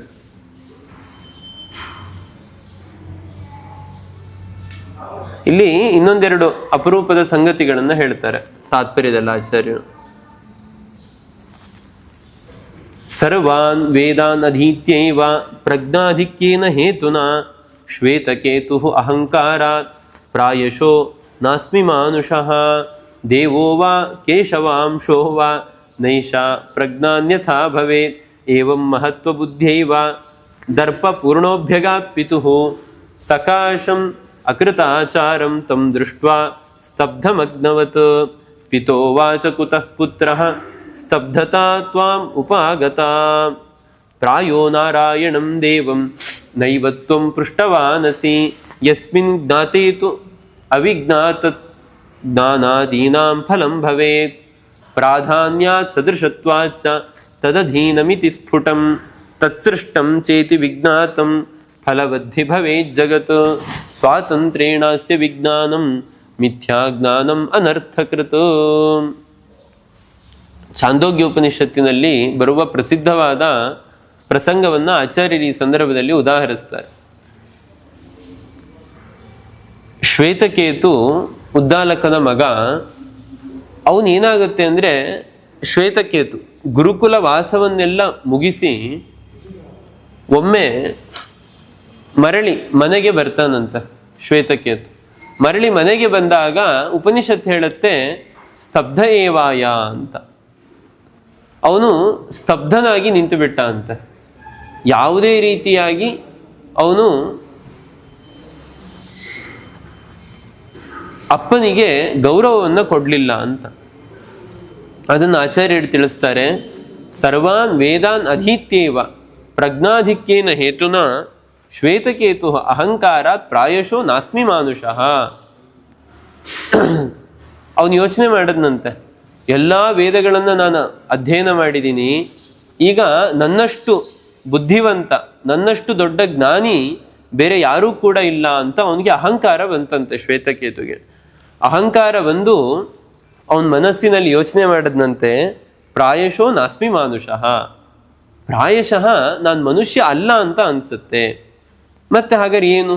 ದೇವೋವಾ ಕೇಶವಾಂಶೋವಾ, ನಾನು ಯಾವುದೋ ದೇವತೆ ಇರಬೇಕು ಅಥವಾ ಭಗವಂತನ ಅಂಶ ಇರಬೇಕು, ಇದೆಲ್ಲ ಉಪನಿಷತ್ತಲ್ಲಿ ಬರಲ್ಲ. ಆಚಾರ್ಯರು ತಿಳಿಸ್ತಾರೆ, ನೈಷಾ ಪ್ರಜ್ಞಾನ್ಯತಾ ಭವೇತ್, ನಾನು ಯಾವುದೋ ದೇವತೆ ಅಥವಾ ಕೇಶವನ ಅಂಶ ಆಗಿರಲಿಲ್ಲ ಅಂದರೆ ಇಂತಹ ಒಂದು ಜ್ಞಾನ ನನಗೆ ಬರ್ತಾ ಇರಲಿಲ್ಲ ಅಂತ ತುಂಬ ಅಹಂಕಾರ ಪಟ್ಟಂತೆ ಶ್ವೇತಕೇತು. ಅಹಂಕಾರ ಪಟ್ಟು ಸಕಾಶಂ ಅಕೃತಾಚಾರಂ ತಮ್ ದೃಷ್ಟ ಸ್ತಬ್ಧಮಗ್ನವತು. ಬರ್ತಾನೆ ಅಪ್ಪನ ಹತ್ರ 12 ವರ್ಷ ಗುರುಕುಲವಾಸ ಮುಗಿಸಿ 12 ವರ್ಷ ಆದಮೇಲೆ ತಂದೆಯನ್ನು ನೋಡ್ತಾ ಇದ್ದಾನೆ, ನೋಡಿದ್ರೆ ಹಾಗೆ ನಿಂತನಂತೆ, ಬಗ್ಗಿ ನಮಸ್ಕಾರನೇ ಮಾಡಲಿಲ್ಲ ಅಂತ. ಯಾಕೆಂದ್ರೆ ನನ್ನ ಅಪ್ಪನಿಗೆ ನನ್ನಷ್ಟೇನು ಗೊತ್ತು, ಅವ್ರು ಉದ್ದಾಲಕರು, ತುಂಬಾ ದೊಡ್ಡ ಜ್ಞಾನಿಗಳು, ಋಷಿಗಳು. ಅಪ್ಪನಿಗೆ ಗೊತ್ತಾಯ್ತು ಇವನಿಗೆ ಅಹಂಕಾರ ತುಂಬಿ ತುಳುಕ್ತಾ ಇದೆ ಅಂತ. ಪಿತೋವಾಚ ಕುತಃ ಪುತ್ರ ಸ್ತಬ್ಧತಾ ತ್ವಾಮುಪಾಗತ. ಆಶ್ಚರ್ಯ ಅಪ್ಪನಿಗೆ, ಏನ್ ಮಗು ಹಾಗೆ ನಿಂತು ಬಿಟ್ಟಿದೆಯಲ್ಲ. ಯಸ್ಮಿನ್ ಜ್ಞಾತೇತು ಅವಿಜ್ಞಾತ ಜ್ಞಾನಾದೀನಾಂ ಫಲಂ ಭವೇತ್. ಆಗ ಅಪ್ಪ ಕೇಳ್ತಾನಂತೆ, ಏನ ವಿಜ್ಞಾತೇನ ಸರ್ವಮಿದಂ ವಿಜ್ಞಾತಂ ಭವತಿ. ಯಾವುದನ್ನ ತಿಳಿದ್ರೆ ಎಲ್ಲವನ್ನೂ ತಿಳಿದಂತೆ ಆಗುತ್ತೋ ಅದನ್ನು ತಿಳಿದಿದ್ದೀಯಾ ಅಂತ ಉದ್ದಾಲಕ ಕೇಳದ್ನಂತೆ. ಶ್ವೇತಕೇತುಗೆ ಯೋಚನೆ ಆಗುತ್ತೆ, ಏನಿದು ಗುರುಕುಲದಲ್ಲಿ ನನಗೆ ಇದನ್ನು ಹೇಳ್ಕೊಟ್ಟಿಲ್ವಲ್ಲ, ಅಪ್ಪ ಏನೋ ಬೇರೆ ಪ್ರಶ್ನೆ ಕೇಳ್ತಾ ಇದ್ದಾರಲ್ಲ ಅಂತ ಅವನಿಗೆ ಯೋಚನೆ ಆಗುತ್ತೆ. ಉತ್ತರ ಕೊಡ್ಲಿಕ್ಕೆ ಆಗೋದಿಲ್ಲ. ಆಗ ಅಹಂಕಾರ ಕಡಿಮೆ ಆಗ್ತಾ ಬರುತ್ತೆ. ಆಗ ಉದ್ದಾಲಕರು ಶ್ವೇತಕೇತುವಿಗೆ ಉಪದೇಶವನ್ನ ಮಾಡ್ತಾರೆ. ಪ್ರಾಯೋ ನಾರಾಯಣಂ ದೇವಂ ನೈವತ್ವಂ ಪೃಷ್ಟವಾನಸಿ. ಮಗು, ನೀನು ಎಷ್ಟು ಅಧ್ಯಯನ ಮಾಡಿದ್ರು, ಎಷ್ಟು ಓದಿದ್ರು ಕೂಡ ದೇವರ ಬಗ್ಗೆ ನೀನು ಸರಿಯಾಗಿ ತಿಳ್ಕೊಂಡಿಲ್ಲ. ಯಾಕೆ ಅಂದರೆ ಅವನ ಬಗ್ಗೆ ತಿಳ್ಕೊಂಡ್ರೆ ನಾವು ಎಷ್ಟು ಕೆಳಗಡೆ ಇದ್ದೀವಿ, ನಾವು ಎಷ್ಟು ಸಣ್ಣವರು ಅನ್ನೋದು ಗೊತ್ತಾಗುತ್ತೆ, ಅಹಂಕಾರ ಬರೋದಿಲ್ಲ. ಹಾಗಾಗಿ ಅವನನ್ನು ತಿಳಿದ್ರೆ ಉಳಿದ ಎಲ್ಲವನ್ನೂ ಕೂಡ ತಿಳಿದಂತೆ ಆಗುತ್ತೆ ಅಂತ ಹೇಳ್ತಾ ಈ ಸಂದರ್ಭದಲ್ಲಿ ತತ್ವಮಸಿ ಅಂತ ಹೇಳ್ತಾನೆ. ಅಂದ್ರೆ ತತ್ ಸದೃಶಃ ತ್ವಮಸಿ, ನೀನು ಅವನಿಗೆ ಸದೃಶನಾಗಿ ಇದ್ದೀಯಾ. ಅಂದ್ರೆ ಅವನು ಹೇಗೆ ಜ್ಞಾನಾನಂದಮಯನಾಗಿದ್ದಾನೋ ಹಾಗೆ ನೀನು ಕೂಡ ಜ್ಞಾನ ಆನಂದಮಯನಾಗಿದ್ದೀಯಾ ಅಂತ ಉದ್ದಾಲಕರು ಶ್ವೇತಕೇತುವಿಗೆ ಉಪದೇಶ ಮಾಡುವಂತಹ ಭಾಗ. ಹಾಗಾಗಿ ಸ್ವಾತಂತ್ರ್ಯೇಣ ಅಸ್ಯ ವಿಜ್ಞಾನಂ ಮಿಥ್ಯಾಜ್ಞಾನಂ ಅನರ್ಥಕೃತ. ಭಗವಂತ ಸ್ವತಂತ್ರ, ನಾವು ಅಸ್ವತಂತ್ರರು ಅಂತ ತಿಳಿಬೇಕು, ಇದು ಸರಿಯಾದ ಜ್ಞಾನ. ಒಂದು ವೇಳೆ ನಾವೇ ಸ್ವತಂತ್ರರು ಅಂತ ತಿಳಿದ್ರೆ ಇದು ತುಂಬಾ ಅನರ್ಥ ಆಗತ್ತೆ, ಮತ್ತೆ ಅನುಭವಕ್ಕೂ ಕೂಡ ವಿರುದ್ಧವಾದದ್ದು ಅಂತ ಹೇಳ್ತಾ, ಒಂದನ್ನ ತಿಳಿದ್ರೆ ಉಳಿದ ಎಲ್ಲವನ್ನೂ ಕೂಡ ತಿಳಿದಂತೆ ಆಗುತ್ತೆ ಅಂತ ಉದ್ದಾಲಕರು ಹೇಳ್ತಾರೆ. ಅದು ಹೇಗೆ ಸಾಧ್ಯ? ಒಂದನ್ನ, ಈಗ ಸರಿ ದೇವರನ್ನ ತಿಳ್ಕೊಂಡ್ರೆ ಇಡೀ ಜಗತ್ತನ್ನು ಹೇಗೆ ತಿಳ್ಕೊಂಡಂಗಾಗುತ್ತೆ ಅಂತ ಅಂದ್ರೆ ಅದನ್ನ ವಿವರಿಸ್ತಾರೆ ನೋಡಿ. ಭಗವಂತ ಸರ್ವೋತ್ತಮನಾಗಿದ್ದಾನೆ, ಅವನ ಅಧೀನದಲ್ಲಿ ಎಲ್ಲ ಜಗತ್ತು ಕೂಡ ಇದೆ. ಹಾಗಾಗಿ ನೋಡಿ, ನಾವು ಜಗತ್ತಲ್ಲಿ ಸಾಮಾನ್ಯವಾಗಿ ಯಾವುದು ಪ್ರಧಾನವೋ ಅದನ್ನು ತಿಳ್ಕೊಂಡ್ರೆ ಉಳಿದದ್ದನ್ನೆಲ್ಲ ತಿಳಿಲಿಲ್ಲ ಅಂದ್ರೂ ಕೂಡ ನಡೆಯುತ್ತೆ. ಈಗ ನಾವು ಸುಮ್ಮನೆ ವ್ಯವಹಾರದಲ್ಲೇ ಯಾರಾದರೂ ಬೆಂಗಳೂರಿಗೆ ಹೋಗಿದ್ರೆ ನಾನು ಬೆಂಗಳೂರು ನೋಡಿದ್ದೀನಿ ಅಂತ ಹೇಳ್ತಾರೆ. ಬೆಂಗಳೂರು ನೋಡಿದ್ದೀನಿ ಅಂದ್ರೆ ಅದರಲ್ಲಿರೋ ಗಲ್ಲಿಗಳನ್ನು ನೋಡಿದಾರ? ಬೇಕಾಗಿಲ್ಲ, ಅದು ಅವಶ್ಯಕತೆ ಇಲ್ಲ. ಅದರಲ್ಲಿ ಏನು ಪ್ರಧಾನವಾಗಿ ವಿಧಾನಸೌಧನೋ ಮತ್ತೊಂದೋ ಅಲ್ಲಿ ಯಾವುದು ಪ್ರಧಾನ ಭಾಗಗಳು ಅಂತ ಇದೆ ಅದನ್ನು ನೋಡಿದ್ರೆ ನಾವು ಆ ಊರನ್ನು ನೋಡಿದೀವಿ ಅಂತ ಹೇಳ್ತೀವಿ. ಇದು ಲೋಕದಲ್ಲಿ ನಮಗೆ ಅನುಭವಕ್ಕೆ ಇರೋದು. ಹಾಗೆ ಇಡೀ ಜಗತ್ತಿನಲ್ಲಿ ಪ್ರಧಾನನಾದವನು, ಇಡೀ ಜಗತ್ತನ್ನೇ ಸೃಷ್ಟಿ ಮಾಡಿದವನು ದೇವರು ಭಗವಂತ. ಹಾಗಾಗಿ ಅವನನ್ನ ತಿಳಿದರೆ ಉಳಿದ ಎಲ್ಲವನ್ನೂ ಕೂಡ ತಿಳಿದಂತೆ ಆಗತ್ತೆ ಅನ್ನೋದಕ್ಕೆ ಅನೇಕ ದೃಷ್ಟಾಂತಗಳನ್ನ ಉದ್ದಾಲಕರು ಕೊಡ್ತಾ ಹೋಗ್ತಾರೆ. ಯಥಾ ಚೈವ ಏಕ ಮೃತ್ಪಿಂಡ ಜ್ಞಾನಾದೇಹಿ ಸದೃಶತ್ವತಃ ಮೃಣ್ಮಯಂ ತದ ಕಾರ್ಯಂಚ ಜ್ಞಾನಂ ಮೃದಿತಿ ವೈಭವೇತ್ ಯಥೈವ ಮೃತ್ತಿಕೇತ್ಯಾದಿ ನಿತ್ಯ ನಾಮ ಪ್ರವೇದನಾತ್ ವಾಚಾರಬ್ಧಂ ಅನಿತ್ಯಂತೂ ಜ್ಞಾನಂ ತನ್ಮೂಲಮಿತ್ಯಪಿ ಅಂತ ಪ್ರಧಾನವಾದದ್ದನ್ನ ತಿಳಿದು ಬಿಟ್ರೆ ಅಪ್ರಧಾನವಾದದ್ದನ್ನ ಎಲ್ಲವನ್ನೂ ಕೂಡ ತಿಳಿದಂತೆ ಆಗುತ್ತೆ ಅಂತ ಆ ಭಗವಂತನ ಒಂದು ಮಹತ್ವವನ್ನ ಇಲ್ಲಿ ವಿಶೇಷವಾಗಿ ತಿಳಿಸ್ತಾ ಇದ್ದಾರೆ. ಯಯೇವಂ ವೇತ್ತಿ ಹಂತಾರಂ ಯಶ್ಚೈನಂ ಮನ್ಯತೆ ಹತಂ ಉಭೌತೌ ನ ವಿಜಾನೀತಃ ನಾಯಂ ಹಂತಿ ನ ಹನ್ಯತೆ. ಅದಕ್ಕೆ ಅರ್ಜುನ ಕೇಳ್ತಾನೆ, ಅಲ್ಲ ಕೃಷ್ಣ, ನೀನ್ ಹೇಳ್ತಾ ಇದೀಯಾ ಜೀವರಿಗೆ ನಾಶವೇ ಇಲ್ಲ ಅಂತ, ಆದ್ರೆ ನಾವು ಜಗತ್ತಿನಲ್ಲಿ ವ್ಯವಹಾರ ಮಾಡ್ತೀವಿ. ಅಯ್ಯೋ ಇವನ್ ನನ್ನನ್ನು ಕೊಂದು ಬಿಟ್ಟ, ಇವನ್ ಸತ್ತೋದ ಅಂತೆಲ್ಲ ವ್ಯವಹಾರ ಇದೆ ಅಲ್ಲ, ಇದೆಲ್ಲ ಅನುಭವಕ್ಕೆ ಕಾಣ್ತಾ ಇದೆ ಅಲ್ವಾ ಅಂತ ಅರ್ಜುನ ಕೇಳಿದಾಗ ಕೃಷ್ಣ ಹೇಳ್ತಾನೆ, ಯಹ ಏನಂ ವೇತ್ತಿ ಹಂತಾರಂ, ಯಾರು ಒಬ್ಬ ಜೀವನನ್ನ ಇವನು ಹಂತಾರ ಅಂದ್ರೆ ಇವನು ಕೊಲ್ತಾ ಇದ್ದಾನೆ ಅಂತ ತಿಳ್ಕೊಳ್ತಾನು, ಯಶ್ಚ ಏನಂ ಮನ್ಯತೆ ಹತಂ, ಇನ್ನೊಬ್ಬ ಜೀವ ಸತ್ತ ಅಂತ ಯಾರು ತಿಳಿತಾರೋ ಅವರಿಬ್ರೂ ಕೂಡ ಉಭೌತೌ ನ ವಿಜಾನೀತಃ ನಾಯಂ ಹಂತಿ ನ ಹನ್ಯತೆ. ಅವರಿಬ್ರಿಗೂ ಗೊತ್ತಿಲ್ಲ, ನಾನು ಕೊಲ್ಲಿಕ್ಕೂ ಆಗೋದಿಲ್ಲ, ಇವನ್ ಸಾಯೋನ್ಗೆ ನಾನು ಸಾಯ್ಲಿಕ್ಕೂ ಆಗೋದಿಲ್ಲ ಅನ್ನೋದು ಇಬ್ರಿಗೂ ಗೊತ್ತಿಲ್ಲ. ಭ್ರಮೆಯಿಂದ ಏನ್ ಮಾಡ್ತಾ ಇದ್ದಾರೆ, ಒಬ್ಬ ನಾನು ಸಾಯಿಸ್ತೀನಿ ಅನ್ನೋ ಭ್ರಮೆಯಲ್ಲಿದ್ದಾನೆ, ಇನ್ನೊಬ್ಬ ನಾನು ಸತ್ಯ ಅನ್ನೋ ಭ್ರಮೆಯಲ್ಲಿದ್ದಾನೆ. ವಾಸ್ತವಿಕವಾಗಿ ಅಲ್ಲಿ ನಾಶ ಆಗ್ತಾ ಇರೋದು ದೇಹಗಳಿಗೆ ಹೊರತು ಜೀವರಿಗೆ ಅಲ್ಲ. ವ್ಯವಹಾರಸ್ತು ಭ್ರಾಂತಃ ಇತ್ಯಾಹ ಯಯೇನಂ ಇತಿ. ಹಾಗಾದ್ರೆ ವ್ಯವಹಾರ ಕಾಣ್ತಾ ಇದೆ ಅಲ್ಲ, ಒಬ್ಬ ಕೊಂದ, ಕೊಲೆ ಮಾಡ್ದ, ಇನ್ನೊಬ್ಬ ನಾನು ಸತ್ತೆ ಅಂತ ಹೇಳ್ತಾ ಇದ್ದಾನೆ. ವ್ಯವಹಾರ ಹೇಗೆ ಅಂದ್ರೆ ಅದು ಕೇವಲ ಭ್ರಾಂತಿಯಿಂದ ಅಂತ ಆಚಾರ್ಯರು ಹೇಳ್ತಾ ಇದ್ದಾರೆ. ಎಲ್ಲಿಯ ತನಕ ಈ ದೇಹಕ್ಕೆ, ಶರೀರಕ್ಕೆ ಮತ್ತೆ ಜೀವನಿಗೆ ನಾವಿಬ್ರೂ ಕೂಡ ಒಂದೇ ಅನ್ನುವ ಭ್ರಾಂತಿ ಇರುತ್ತೋ ಅಲ್ಲಿಯ ತನಕ ಆ ಭ್ರಾಂತಿಯಿಂದ ಇಂತಹ ವ್ಯವಹಾರಗಳು ನಡೀತಾ ಇರುತ್ತೆ. ನಹಿ ಪ್ರತಿಬಿಂಬಸ್ಯ ಕ್ರಿಯಾ ಸಹಿ ಬಿಂಬಕ್ರಿಯೈವ ಕ್ರಿಯಾವಾನ್. ಆಚಾರ್ಯರು ಈ ಸಂದರ್ಭದಲ್ಲಿ ಒಂದು ಅಪೂರ್ವವಾದ ಸಂಗತಿಯನ್ನು ಹೇಳ್ತಾರೆ. ನಹಿ ಪ್ರತಿಬಿಂಬಸ್ಯ ಕ್ರಿಯಾ ಸಹಿ ಬಿಂಬಕ್ರಿಯೈವ ಕ್ರಿಯಾವಾನ್ ಅಂತ. ಇದು ನಾವೆಲ್ಲ ಕಡೆಗೂ ಕೂಡ ಇದನ್ನ ಇಟ್ಕೊಳ್ಬೇಕು. ಏನಂದ್ರೆ ಆಚಾರ್ಯರು ಹೇಳ್ತಾರೆ, ಪ್ರತಿಬಿಂಬ ಅಂದ್ರೆ ಜೀವ, ಜೀವನಿಗೆ ಸ್ವತಂತ್ರವಾಗಿ ಕ್ರಿಯೆ ಅನ್ನೋದು ಇಲ್ಲ. ಸಹಿ ಆ ಜೀವ ಬಿಂಬ ಕ್ರಿಯೆಯ ಏವ ಕ್ರಿಯಾವಾನ್, ಒಳಗಡೆ ನಿಂತು ಭಗವಂತ ಅವನು ವ್ಯಾಪಾರ ಮಾಡಿದ್ರೆ ಮಾತ್ರ ಹೊರಗಡೆಯಿಂದ ಜೀವ ವ್ಯಾಪಾರ ಮಾಡಲಿಕ್ಕೆ ಸಾಧ್ಯ ಹೊರತು ಅವನು ಸ್ವತಂತ್ರವಾಗಿ ವ್ಯಾಪಾರವನ್ನು ಮಾಡಲಿಕ್ಕೆ ಆಗೋದೇ ಇಲ್ಲ ಅಂತ ಇಡೀ ಸಮಗ್ರ ಶಾಸ್ತ್ರಗಳ ಸಾರವನ್ನು ಆಚಾರ್ಯರಲ್ಲಿ ಹೇಳ್ತಾ ಇದ್ದಾರೆ. ಅಂದ್ರೆ ಕೆಲವೊಮ್ಮೆ ಏನಾಗುತ್ತೆ, ಬೇರೆ ಮತಗಳಲ್ಲಿ, ರಾಮಾನುಜ ಮತದಲ್ಲೆಲ್ಲ ಆರಂಭದಲ್ಲಿ, ಸೃಷ್ಟಿಯ ಆರಂಭದಲ್ಲಿ ದೇವರು ಏನು ಮಾಡುತ್ತಾನೆ ಅಂದ್ರೆ ಸ್ವಾತಂತ್ರ್ಯವನ್ನು ಕೊಟ್ಟು ಬಿಡ್ತಾನಂತೆ ಜೀವರಿಗೆ. ಅವನೇನು ಕೂಡ ನಿಯಮನ ಮಾಡೋದಿಲ್ಲ ಜೀವರನ್ನು, ಅವ್ರಿಗೆ ಸ್ವಾತಂತ್ರ್ಯ ಕೊಟ್ಬಿಡ್ತಾನೆ. ಆ ಮೊದಲ ಜನ್ಮದಲ್ಲಿ, ಆರಂಭದಲ್ಲಿ ಜೀವರು ಅವ್ರೇನು ಕರ್ಮಗಳನ್ನ ಮಾಡ್ತಾರಲ್ಲ ಅದಕ್ಕನುಗುಣವಾಗಿ ಆಮೇಲಿಂದ ಸುಖ ದುಃಖಗಳನ್ನ ಕೊಡ್ತಾ ಹೋಗ್ತಾನೆ ಅಂತ. ಅದಕ್ಕೆ ಆಚಾರ್ಯರು ಪ್ರಶ್ನೆ ಮಾಡ್ತಾರೆ, ಮೊದಲನೇ ಜನ್ಮದಲ್ಲಿ, ಸೃಷ್ಟಿಯ ಆರಂಭದಲ್ಲಿ ಜೀವನಿಗೆ ಸ್ವತಂತ್ರವಾಗಿ ಇರ್ಲಿಕ್ಕೆ ಸಾಧ್ಯ ಅಂತ ಅಂದ್ರೆ ಮುಂದೆ ಸ್ವತಂತ್ರವಾಗಿ ಇರ್ಬೋದಲ್ಲ, ಮುಂದೆ ಯಾಕೆ ದೇವರು ಅಧೀನ ಆಗ್ಬೇಕು ಜೀವ? ಹಾಗಾದ್ರೆ ಒಂದು ಕಾಲದಲ್ಲಿ ಸ್ವಾತಂತ್ರ್ಯ ಇದೆ ಅಂತ ಅಂದ್ರೆ ಎಲ್ಲಾ ಕಾಲದಲ್ಲೂ ಕೂಡ ಆ ಸ್ವಾತಂತ್ರ್ಯವನ್ನ ಒಪ್ಪಬಹುದಲ್ಲ ಅಂತ. ಹಾಗಾಗಿ ಯಾವ ಕಾಲಕ್ಕೂ ಕೂಡ ಜೀವನಿಗೆ ಸ್ವಾತಂತ್ರ್ಯ ಅನ್ನೋದು ಇಲ್ಲ. ಜೀವ ಅನ್ನೋನು ಭಗವಂತನ ಅಧೀನವಾಗಿಯೇ ಇದ್ದಾನೆ ಅನ್ನುವುದು ಎಲ್ಲ ಶಾಸ್ತ್ರಗಳನ್ನು ನೋಡಿದಾಗ ನಮಗೆ ಗೊತ್ತಾಗುತ್ತೆ ಅಂತ ಆಚಾರ್ಯರು ಈ ಸಂದರ್ಭದಲ್ಲಿ ತಿಳಿಸ್ತಾ ಇದ್ದಾರೆ.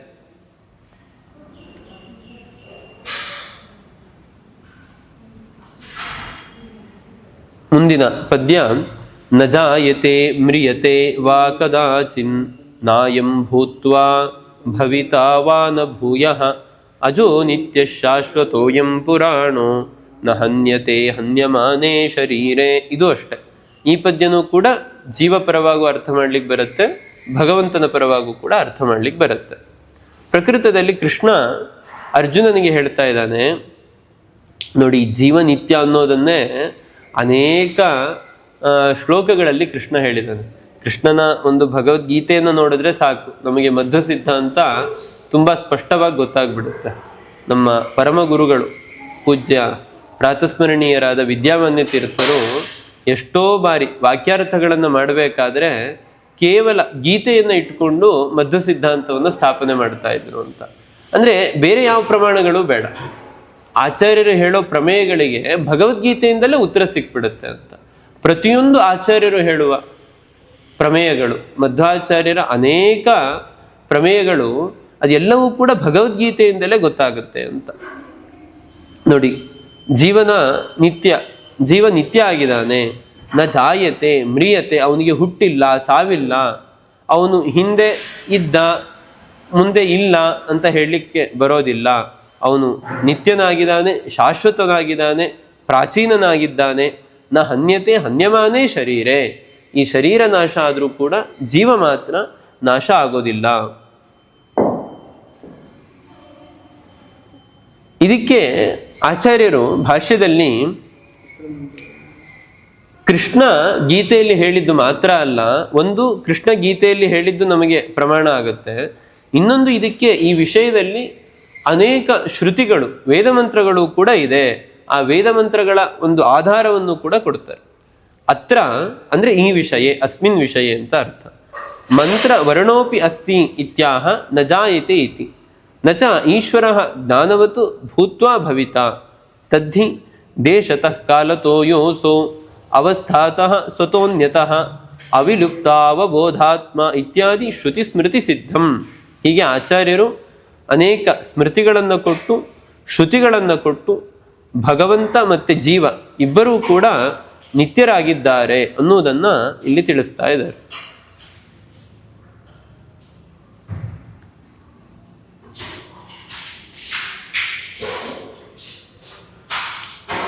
ಮುಂದಿನ ಪದ್ಯ ವೇದಾವಿನಾಶಿನಂ ನಿತ್ಯಂ ಯಯೇನಂ ಅಜಂ ಅವ್ಯಯಂ ಕಥಂ ಸ ಪುರುಷಃ ಪಾರ್ಥ ಕಂ ಘಾತಯತಿ ಹಂತಿಕಂ. ಒಂದು ಜೀವನಿಗೆ ನಾಶ ಇಲ್ಲ ಅಂತ ಹೇಳಿದ್ವಿ. ಮತ್ತೆ ಜೀವ ಸೃಷ್ಟಿಗೆ ಬಂದಾಗ ಅನೇಕ ಕರ್ಮಗಳಿಗೆ ಅನುಗುಣವಾಗಿ ಅವನಲ್ಲಿ ರಾಗದ್ವೇಷಗಳು ಹುಟ್ಟುತ್ತೆ. ಆದರೆ ಒಬ್ಬ ಸಾತ್ವಿಕ ಜೀವ ಅಂದರೆ ಅದ್ಯಾವುದೂ ಕೂಡ ಸ್ವಾಭಾವಿಕವಾಗಿ ಅವನಲ್ಲಿ ಇರೋದಿಲ್ಲ. ಅದೇ ರೀತಿ ಅವನಿಗೆ ಹುಟ್ಟು ಸಾವು ಅನ್ನೋದಿಲ್ಲ, ವೃದ್ಧಿ ಹ್ರಾಸಗಳಿಲ್ಲ. ಅಷ್ಟೇ ಅಲ್ಲ, ಯಾರು ಈ ವಿಷಯವನ್ನ ಈ ಪ್ರಮೇಯವನ್ನ ತಿಳ್ಕೊಳ್ತಾರೋ ಅವನು ಜ್ಞಾನಿ ಆಗ್ತಾನೆ. ಯಾರಿಗೆ ಈ ವಿಷಯ ಈ ಪ್ರಮೇಯ ದೃಢವಾಗುತ್ತೋ ಅವನು ಇವನನ್ನು ನಾನು ಕೊಲ್ಲಿಸಿ ಬಿಡ್ತೀನಿ ಅಥವಾ ಇವನನ್ನ ಕೊಂದು ಬಿಡ್ತೀನಿ ಅಂತ ಹೇಗೆ ತಾನೇ ಅವನು ತಿಳ್ಕೊಳ್ಳಿಕ್ಕಾಗತ್ತೆ. ವೇದ ಅಂದ್ರೆ ತಿಳಿಯೋದು ಅಂತ ಅರ್ಥ. ಅವಿನಾಶಿನಂ ನಿತ್ಯಂ ಯಯೇನಂ ಅಜಂ ಅವ್ಯಯಂ. ಜೀವ ನಿತ್ಯ ಅಂತ ತಿಳಿಯುವುದರ ಲಾಭ ಏನು ಅಂತ ಹೇಳ್ತಾ ಇದ್ದಾನೆ ಕೃಷ್ಣ ಈ ಪದ್ಯದಲ್ಲಿ. ಸರಿ, ಜೀವ ನಿತ್ಯ ಅಂತ ಗೊತ್ತಾಯ್ತು, ಏನ್ ಪ್ರಯೋಜನ ಏನದ್ರಿಂದ ಅಂತ ಅಂದ್ರೆ, ಜೀವ ಯಾವಾಗ ನಿತ್ಯ ಅಂತ ಗೊತ್ತಾಗುತ್ತೋ ಆಗ ಇಡೀ ಜಗತ್ತಿನಲ್ಲಿ ಯಾರೂ ಕೂಡ ಎಲ್ಲರ ಒಂದು ನಡೆಗಳು ಹೇಗಿರುತ್ತೆ ಅಂತ ಅಂದ್ರೆ, ನಾನು ಯಾರನ್ನೋ ಕೊಲ್ಲಿಸ್ಬಿಡ್ತೀನಿ, ಯಾರನ್ನೋ ಕೊಂದು ಬಿಡ್ತೀನಿ ಅನ್ನೋ ಭಾವನೆಗಳು ಯಾರಿಗೂ ಕೂಡ ಬರೋದಿಲ್ಲ. ಹಾಗಾಗಿ ಅತಃ ಯಹ ಏವಂ ವೇದ ಸ ಕಥಂ ಕಂ ಘಾತಯತಿ ಹಂತಿವ ಅವಿನಾಶಿನಂ ನೈಮಿತ್ತಿಕ ನಾಶರಹಿತಂ. ಅವಿನಾಶಿ ಅಂತ ಅಂದ್ರೆ ಅವನಿಗೆ ನೈಮಿತ್ತಿಕವಾದ ನಾಶವೂ ಕೂಡ ಇಲ್ಲ ಅಂತ ಅರ್ಥ. ನಿತ್ಯಂ ಸ್ವಾಭಾವಿಕ ನಾಶರಹಿತಂ ಅಂದ್ರೆ ಯಾವುದೋ ಒಂದು ನಿಮಿತ್ತದಿಂದಲೂ ನಾಶ ಇಲ್ಲ ಜೀವನಿಗೆ, ಅದೇ ರೀತಿ ಸ್ವಾಭಾವಿಕವಾಗೂ ಕೂಡ ನಾಶ ಅನ್ನೋದು ಇಲ್ಲ. ಅಥವಾ ಅಂತ ಇನ್ನೊಂದು ಅರ್ಥವನ್ನ ಹೇಳ್ತಾ ಇದ್ದಾರೆ. ಅವಿನಾಶಿ ಅಂತ ಅಂದ್ರೆ ದೋಷ ಯೋಗರಹಿತಂ. ಜೀವನಿಗೆ ಒಬ್ಬ ಸಾತ್ವಿಕ ಜೀವ ಅಂದ್ರೆ ಅವನಲ್ಲಿ ಸ್ವಾಭಾವಿಕವಾಗಿ ದೋಷ ಇಲ್ಲ ಅಂತ, ಮತ್ತೆ ಭಗವಂತನಲ್ಲೂ ಕೂಡ ಯಾವುದೇ ವಿಧವಾದ ದೋಷ ಇಲ್ಲ. ದೋಷಯುಕ್ತ ಪುರುಷಾದಿಷು ನಷ್ಟ ಶಬ್ದ ಪ್ರಯೋಗಾತು. ಹೀಗೆ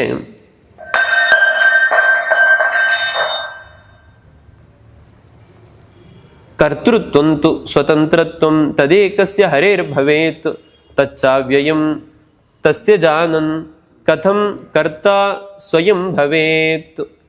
ಇನ್ನೊಂದು ಪ್ರಮಾಣವನ್ನು ಕೊಡ್ತಾರೆ. ಈ ಕರ್ತೃತ್ವ ಸ್ವತಂತ್ರತ್ವ ಇದೆಲ್ಲವೂ ಕೂಡ ಸ್ವತಂತ್ರವಾಗಿ ಇರೋದು ಭಗವಂತನಿಗೆ. ಅವನನ್ನು ಯಾರು ತಿಳಿತಾರೋ ಅವನು ಜೀವನದಲ್ಲಿ ಸುಖವಾಗಿ ಇರಲಿಕ್ಕೆ ಸಾಧ್ಯ ಆಗುತ್ತೆ ಅಂತ. ಹೀಗೆ ಮುಂದಿನ ಪದ್ಯ ಅಂತೂ ತುಂಬ ಪ್ರಸಿದ್ಧವಾದದ್ದು, ಹಿಂದೆಯೂ ಕೂಡ ನಾವು ನೋಡಿದ್ವಿ. ಶರೀರ ನಾಶ ಆಗುತ್ತೆ ಅಂತ ಅಂದರೆ ಆ ಶರೀರ ಹೇಗೆ ನಾಶ ಆಗುತ್ತೆ ಅಂದರೆ, ಹಳೆಯ ಬಟ್ಟೆಯನ್ನು ನಾವು ಬಿಟ್ಟು ಹೇಗೆ ಹೊಸ ಬಟ್ಟೆಯನ್ನು ತೊಟ್ಟುಕೊಳ್ತೀವೋ ಹಾಗೆ ಹಳೆಯ ಶರೀರವನ್ನು ಬಿಟ್ಟು ಹೊಸ ಶರೀರವನ್ನು ಪಡೆಯೋದು ಕೂಡ ಅಷ್ಟೇ ಸಹಜ. ನಾವು ಹಳೆ ಬಟ್ಟೆ ಹೋದಾಗ ಏನಾದರೂ ದುಃಖ ಪಡ್ತೀವ? ದುಃಖ ಪಡೋದಿಲ್ಲ. ಹೊಸ ಬಟ್ಟೆ ಬಂತು ಅಂತ ಸಂತೋಷ ಪಡ್ತೀವಿ. ಹಾಗೆ ಈ ಶರೀರ ಹೋಯಿತು ಅಂತ ದುಃಖ ಪಡದೆ ಇನ್ನು ಹೊಸ ಶರೀರ ಬರುತ್ತೆ ಅಂತ ನಾವು ಸಂತೋಷವಾಗಿರಬೇಕು ಅನ್ನೋದನ್ನು ಇಲ್ಲಿ ತಿಳಿಸ್ತಾ ಇದ್ದಾರೆ. ಹೀಗೆ ಯಸ್ಮಿನ್ ಸರ್ವಾಣಿ ಭೂತಾನಿ ಆತ್ಮನ್ಯೇವ ಅನುಪಶ್ಯತಿ ಸರ್ವಭೂತೇಷು ಚಾತ್ಮಾನಂ ತಥೋ ನ ವಿಜುಗುಪ್ಸತೆ ಅಂತ ಉಪನಿಷತ್ತಿನಲ್ಲಿ ಬರುವಂತಹ ಮಾತು. ಯಾರು ಸರ್ವಾಣಿ ಭೂತಾನಿ ಆತ್ಮನ್ನೇವ ಅನುಪಶ್ಯತಿ, ಅಂದರೆ ಎಲ್ಲ ಜೀವರು ಕೂಡ ಭಗವಂತನ ಅಧೀನವಾಗಿದ್ದಾರೆ, ಎಲ್ಲರಲ್ಲೂ ಕೂಡ ದೇವರಿದ್ದು ಅವರನ್ನು ನಿಯಮನ ಮಾಡ್ತಾ ಇದ್ದಾನೆ ಅಂತ ಯಾರು ಬರೀ ಇದನ್ನು ತಿಳ್ಕೊಂಡ್ರೆ ಪ್ರಯೋಜನ ಆಗೋದಿಲ್ಲ. ಯಾವಾಗಲೂ ಕೂಡ ಇದರ ಅನುಸಂಧಾನ ಇರಬೇಕು, ಅಂದರೆ ಇದರ ಎಚ್ಚರ ಇರಬೇಕು. ಈ ಪ್ರಜ್ಞೆ ಯಾವಾಗಲೂ ಜಾಗೃತ ಆದರೆ ಅದರ ಲಾಭ ಏನು ಅಂತ ಅಂದರೆ, ಸರ್ವಭೂತೇಷು ಚಾತ್ಮಾನಂ ತಥೋ ನ ವಿಜುಗುಪ್ಸತೆ, ಎಲ್ಲ ಜೀವರ ಒಳಗೆ ಅಥವಾ ಎಲ್ಲ ಜಡ ಪದಾರ್ಥಗಳ ಒಳಗೆ ದೇವರಿದ್ದಾನೆ ಅಂತ ಯಾರು ತಿಳಿತಾರೋ ತಥೋ ನ ವಿಜುಗುಪ್ಸತೆ. ಎರಡರ್ಥ, ತನ್ನನ್ನು ತಾನು ರಕ್ಷಣೆ ಮಾಡಿಕೊಳ್ಬೇಕು ಅಂತ ಬಯಸೋದಿಲ್ಲ ಅಂತ, ಇನ್ನೊಂದು ತನ್ನನ್ನು ತಾನು ಮುಚ್ಚಿಕೊಳ್ಬೇಕು ಅಂತ ಬಯಸೋದಿಲ್ಲ ಅಂತ. ಅಂದರೆ ನಾವು ಏನೋ ಒಂದು ಜೀವನದಲ್ಲಿ ಭಯ ಪಡ್ತೀವಿ, ಯಾವುದೋ ಭಯಪಟ್ಟು ನಾವೇನೋ ತುಂಬ ಆ ಭಯಕ್ಕೆ ಒಳಗಾಗ್ತೀವಿ ಅಂದರೆ ಅದಕ್ಕೆ ಕಾರಣ ಏನು ಅಂದರೆ, ನಮಗೆ ನಮ್ಮನ್ನು ರಕ್ಷಣೆ ಮಾಡೋರು ಯಾರೂ ಕೂಡ ಇಲ್ಲ ಅನ್ನುವ ಒಂದು ಆತಂಕ. ಆದರೆ ಉಪನಿಷತ್ತಿನಲ್ಲಿ ಹೇಳ್ತಾರೆ, ಯಾವಾಗ ಎಲ್ಲದರ ಒಳಗೂ ಕೂಡ ದೇವರಿದ್ದಾನೆ ಅನ್ನೋ ಪ್ರಜ್ಞೆ ನಮಗೆ ಜಾಗೃತಿ ಆಗುತ್ತೋ ಆಗ ನಮ್ಮನ್ನು ನಾವು ರಕ್ಷಣೆ ಮಾಡ್ಕೊಳ್ಳಿಕ್ಕೆ ಪ್ರಯತ್ನ ಪಡೋದಿಲ್ಲ. ಯಾಕೆ? ಅವನು ರಕ್ಷಣೆ ಮಾಡ್ತಾನೆ ಅಂತ. ಅದಕ್ಕೆ ಜ್ಞಾನಿಗಳಾದವರು ಯಾವತ್ತಿಗೂ ಕೂಡ ಭಯವನ್ನೇ ಪಡೋದಿಲ್ಲ. ಯಾಕೆಂದ್ರೆ ಅವರಿಗೆ ಇದ್ದಕ್ಕಿದ್ದಂಗೆ ಒಂದು ಸಿಂಹ ಬಂದರೆ ಅದರ ಒಳಗಡೆ ದೇವರಿದ್ದಾನೆ, ಅವನ ಸಂಕಲ್ಪ ನನ್ನನ್ನು ಕೊಲ್ಲೇಬೇಕು ಅಂತ ಆಗಿದ್ರೆ ಕೊಲ್ತಾನೆ, ಇಲ್ಲ ಅಂದರೆ ಕೊಲ್ಲಿಕ್ಕಾಗೋದಿಲ್ಲ ಅನ್ನುವ ದೃಢವಾದ ನಿರ್ಧಾರ ಇರುತ್ತೆ. ಮಂತ್ರಾಲಯದ ಹತ್ರ ಒಬ್ಬರು ಬಿಡಿ ಸನ್ಯಾಸಿಗಳಿದ್ರು, ರಘುಪ್ರೇಮ ತೀರ್ಥರು ಅಂತ, ತುಂಬ ಪ್ರಸಿದ್ಧಿ. ಅವ್ರ ಚರಿತ್ರೆಯಲ್ಲಿ ಹೇಳಬೇಕಾದ್ರೆ ಹೇಳ್ತಾರೆ, ಒಮ್ಮೆ ಅವರು ಅವಧೂತರ ಥರ ಇದ್ದವರು, ಸುಮ್ಮನೆ ಒಂದು ಕೈಯಲ್ಲಿ ಒಂದು ಶಾಲಗ್ರಾಮ ಇಟ್ಕೊಂಡು ಹೊರಟ್ಬಿಡ್ತಾ ಇದ್ರು ಅಷ್ಟೆ, ಇನ್ನೇನಿಲ್ಲ, ಏನೂ ಇಲ್ಲ, ಒಂದು ಶಾಲಗ್ರಾಮ ಅಷ್ಟೆ, ಇನ್ನೇನೂ ಇಲ್ಲ. ಹೊರಡ್ತಾ ಇದ್ರು, ಎಲ್ಲಿ ಬೇಕಲ್ಲಿ ಹೋಗ್ತಾ ಇದ್ರು, ಎಲ್ಲಿ ಬೇಕಲ್ಲಿ ಇರ್ತಾ ಇದ್ರು. ಅವಧೂತರ ಥರ ಇದ್ದವ್ರು ಅವರು ಸನ್ಯಾಸಿಗಳು. ಅವ್ರ ಚರಿತ್ರೆ ಹೇಳಬೇಕಾದ್ರೆ ಒಂದ್ಸಲ ಅವರು ಕಾಡಿಗೆ ಹೋಗಿರ್ತಾರಂತೆ. ಕಾಡಿಗೆ ಹೋದಾಗ ಏನಾಗುತ್ತೆ, ನಡ್ಕೊಂಡು ಹೋಗ್ತಾ ಇರ್ತಾರೆ, ಕಾಡಲ್ಲಿ ಒಂದು ಹಾವು ಕಚ್ಚಿಬಿಡುತ್ತೆ. ಹಾವು ಕಚ್ಚೋದು ಕೂಡಲೇ ಅವ್ರೇನು ತಲೆನೇ ಕೆಡಿಸ್ಕೊಳ್ಳೋದಿಲ್ಲ ಅಂತ. ಹಾವೊಳಗಡೆ ಇರೋ ದೇವ್ರೆ, ಭಗವಂತನೇ, ಅವನಿಗೆ ನಾನು ಇನ್ನೂ ಬದುಕಬೇಕು ಅಂತ ಇದ್ರೆ ಅವ್ನು ಬದುಕಿಸ್ತಾನೆ, ನಾನೇನು ಇದಕ್ಕೆ ಪ್ರಯತ್ನ ಪಡೋದಿಲ್ಲ, ಅವನಿಗೆ ಬೇಕು ಅಂದರೆ ನನ್ನನ್ನು ಬದುಕಿಸ್ಲಿ ಅಂತ ಅವ್ರು ಹಾಗೆ ನಡ್ಕೊಂಡು ಹೋಗ್ತಾ ಇದ್ರು. ಕೂಡಲೇ ಅಲ್ಲಿ ಯಾರೋ ಒಂದಷ್ಟು ಫಾರೆಸ್ಟ್ ಆಫೀಸರ್ಸ್ಗಳಿದ್ರು. ಆ ದೃಶ್ಯ ನೋಡಿ ಅವ್ರು ಗಾಬರಿಯಾಗಿ ಅವ್ರು ಬಂದು ಅವ್ರನ್ನ ಕೂಡಲೇ ಕರ್ಕೊಂಡು ಹೋಗಿ ಅದಕ್ಕೆಲ್ಲ ಟ್ರೀಟ್ಮೆಂಟ್ಗಳನ್ನು ಕೊಟ್ಟು ಕಳಿಸಿದ್ರು ಅಂತ. ಅಂದರೆ ದೇವರನ್ನ ಈ ಹಂತದಲ್ಲಿ ನಂಬೋದಿದೆಲ್ಲ ತುಂಬ ಕಷ್ಟ ಇದೆ. ಈ ಹಂತದಲ್ಲಿ ಯಾರು ದೇವರನ್ನ ನಂಬ್ತಾರೆ ಅವರನ್ನ ಭಗವಂತ ರಕ್ಷಣೆ ಮಾಡಿಯೇ ಮಾಡ್ತಾನೆ ಅಂತ. ಇವತ್ತು ನಾವು ನಂಬ್ತಾ ಇಲ್ಲ ಅಂತ ಅಂದರೆ, ದೇವರು ನಮ್ಮ ರಕ್ಷಣೆಗೆ ಬರೋದಿಲ್ಲ ಅಂದರೆ ನಾವು ಅಷ್ಟು ನಂಬೋದಿಲ್ಲ ಅಂತ. ಪ್ರಸಿದ್ಧವಾದ ದೃಷ್ಟಾಂತ, ತಾಯಿ ಬಾಲ್ಯದಲ್ಲಿ ಮಕ್ಕಳನ್ನ ಯಾವಾಗಲೂ ಕಣ್ಣಲ್ಲಿ ಕಣ್ಣಿಟ್ಟು ನೋಡ್ಕೋತಾ ಇರ್ತಾಳೆ. ಯಾಕೆ ಅಂದರೆ ಮಗು ಪೂರ್ಣವಾಗಿ ತನ್ನನ್ನು ಡಿಪೆಂಡ್ ಆಗಿದೆ ಅಂತ ಗೊತ್ತು ತಾಯಿಗೆ. ಅದೇ ದೊಡ್ಡದಾಗ್ತಾ ಆಗ್ತಾ ತನ್ನ ಕಾಲ ಮೇಲೆ ತಾನು ನಿಂತಿದೆ, ತಾನಿನ್ನ ಇರುತ್ತೆ ಅಂತ ತಾಯಿಯು ತಲೆ ಕೆಡಿಸ್ಕೊಳ್ಳೋದಿಲ್ಲ, ಅವಳು ಪಾಡಿಗೆ ಅವಳು ಇರ್ತಾಳೆ. ಹಾಗೆ ಭಗವಂತ ಎಲ್ಲಿಯ ತನಕ ಜೀವರು ಸರ್ವಾತ್ಮನ ಎಲ್ಲ ರೀತಿಯಿಂದಲೂ ಕೂಡ ನನ್ನ ಎಲ್ಲ ಕಷ್ಟ ಸುಖಗಳನ್ನು ಕೂಡ ಅವನೇ ಕೊಡೋನು, ಅವನೇ ನನ್ನನ್ನು ರಕ್ಷಣೆ ಮಾಡುತ್ತೆ ಅಂತ ಪೂರ್ಣ ಪ್ರಮಾಣದಲ್ಲಿ ನಂಬಿ ಯಾರು ಬದುಕ್ತಾರೆ ಅವರನ್ನ ಭಗವಂತ ರಕ್ಷಣೆ ಮಾಡಿಯೇ ಮಾಡ್ತಾನೆ.